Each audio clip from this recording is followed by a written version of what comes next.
जय हरी. एकादश स्कंध भाग 179. 18व्या अध्यायामध्ये आपण काल वानप्रस्थाश्रमाबद्दल बघितलं. आज संन्यासाश्रमाचा अभ्यास करूया. तपाचा अभिमान आणि सर्व वासना दोन्ही अत्यंत क्षीण झाल्यावर सर्वस्वाचा त्याग करून संन्यास ग्रहण करावं.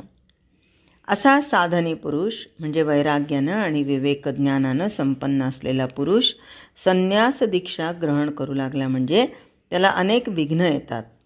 वैराग्याच्या जोरावर या सर्व विघ्नांना म्हणजे अर्थात सिद्धींना लाथा मारून बाजूला सारावं. असा संन्यासी सगळ्यांना पूज्य होऊन राहतो. गुरुवाक्य श्रवणाबरोबर तो सहज ब्रह्मस्वरूप होऊन जातो आणि देहबुद्धीचा ठसा उडून जाऊन त्याच्या कर्माचा फासा तुटतो. प्राणीमात्रांना केवळ अभयदान देण्याकरता त्याचा देह शिल्लक उरतो. तो विधी निषेधाचा ताबेदार असत नाही. परंतु या अवस्थेला पोचणारा संन्याशी क्वचित आढळतो. म्हणून ज्याला ही अवस्था नसते त्यानं गुरुवाक्याचं मनन करताना अगदी जरूर तेवढंच अन्न वस्त्र घ्यावं. विपत्ती आली, देहाला रोग जडला किंवा म्हातारपणानं तो जर्जर झाला तर त्याला जे लागेल ते द्यावं. हा झाला संन्यासाश्रम. आता यामध्ये संन्यास 4 प्रकारचा आहे. खरं म्हणलं तर संन्याशी आत्मज्ञानीच असायला पाहिजे. परंतु इतका मोठा अधिकार थोड्याच संन्याशी पुरुषांमध्ये आढळतो. नाथांच्या काळी देखील प्रपंचात जम बसत नाही म्हणून किंवा श्रम न करता फुकट खायला मिळतं म्हणून किंवा खरोखरच आत्मज्ञान व्हावं म्हणून नाना प्रकारचे लोक संन्यासाश्रम स्वीकारत. त्यापैकी स्वार्थी आणि लबाड संन्याशी सोडले तर खऱ्या आत्मजिज्ञासेनं आश्रम घेणारे काही लोक असतात.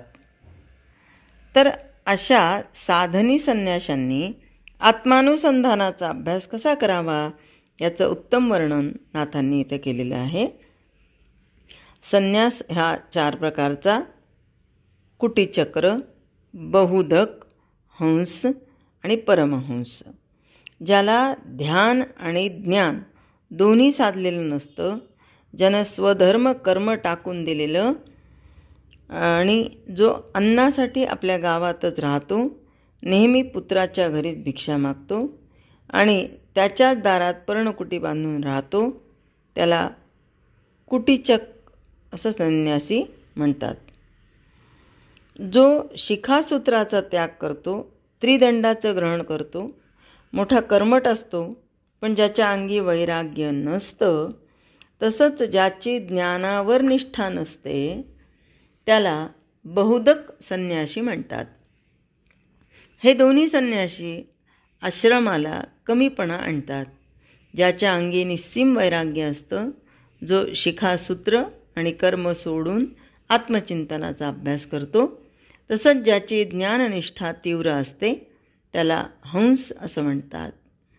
जो ज्ञाननिष्ठेनं परिपूर्ण असतो, ज्याच्या दारात शांती राहत असते, ज्याचं मन स्वरूपामध्ये सदा सर्वदा रंगलेलं असतं, ज्याचं आत्मानुसंधान कधीही मोडत नाही, जो तिन्ही गुण मिथ्या मानतो आणि देह प्रारब्धावर सोडतो त्याला परमहंस असं म्हणतात. संन्यासाश्रमाचे हा भूषणच होय. हंस आणि परमहंस या अवस्था येण्यासाठी साधक संन्यासी पुढील प्रमाणे वागतो. त्याचं खाणं पिणं उठणं बसणं अत्यंत पवित्र असतं. त्याचं बोलणं अत्यंत मधुर असतं.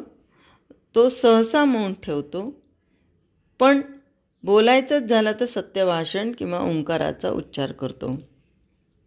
मोठ्या सावधपणानं आत्मस्वरूपाचं दृढ अनुसंधान धरून मनाचे संकल्प विकल्प छेदून टाकतो. भिक्षेवर तो जगतो, पण सात्विक माणसापासूनच भिक्षा घेतो आणि ती देखील मोजकीच घेतो.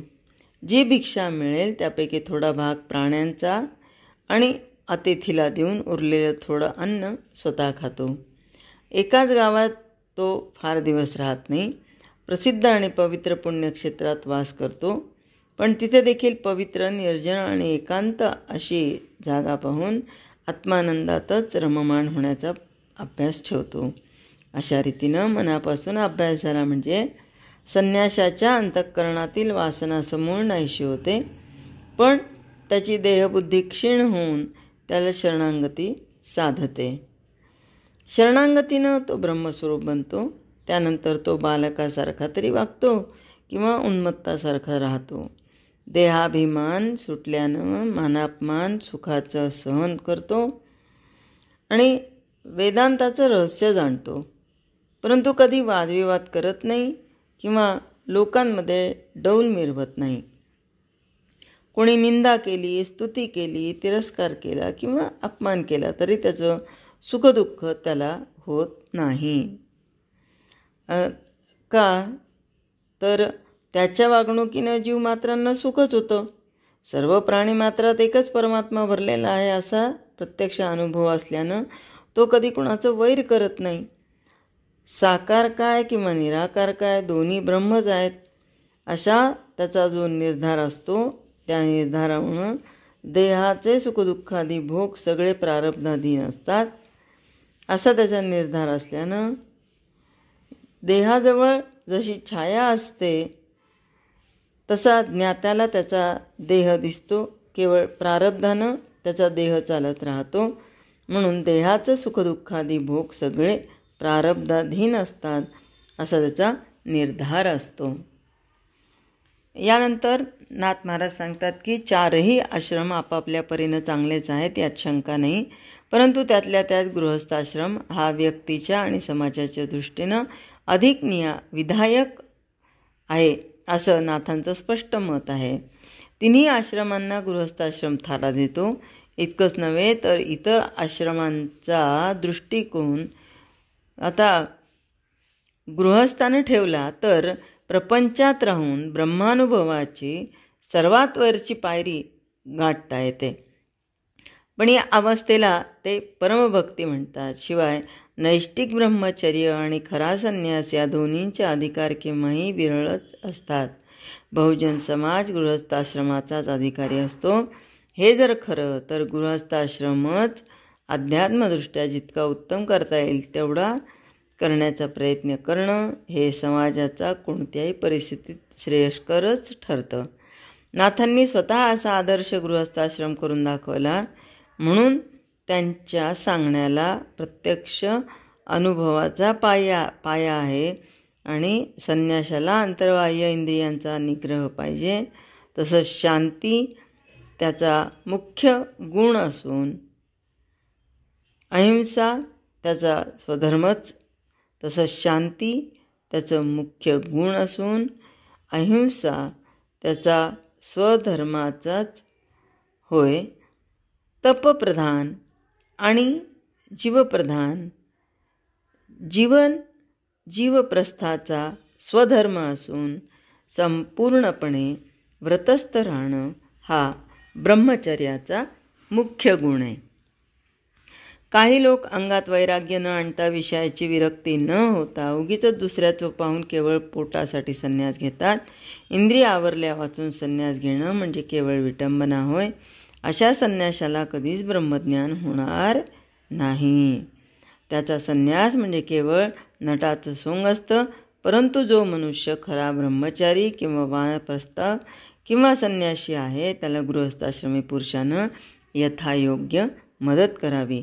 अन्न पाणी, वस्त्रपात्र, पैसा अडका, झोपडी या इत्यादी मार्गांनी त्याला मदत करावी. खरं म्हणजे गृहस्थाश्रमात देखील बाकीच्या 3 आश्रमांचं आचरण करता येतं. शास्त्र नियमांनी काम वासना भोगणं हे गृहस्थाश्रमाचं म्हणजे खऱ्या अर्थाने गृहस्थ जो आहे त्याचं ब्रह्मचर्य. युक्ताहार विक्ताहार हा मुक्ताहार आणि विहार हा वानप्रस्थ आणि मनानं निसंग होऊन आत्मानुसंधान ठेवणं हा संन्यास होय. अशा पद्धतीनं वागून गृहस्थानं भगवंताची भक्ती केली तर प्रपंचात राहून देखील त्याला पूर्ण सच्चिदानंदमय स्थिती प्राप्त होते. या अवस्थेत संसाराचं खरं स्वरूप दिसायला लागतं. आणि सर्व काल पूर्ण आनंदाचा अनुभव येतो. म्हणूनच देव आणि भक्त एकत्र होऊन जातात. म्हणून ऐक्य रूपानं घडणाऱ्या या भक्तीला परमभक्ती असं म्हणतात. जय हरी.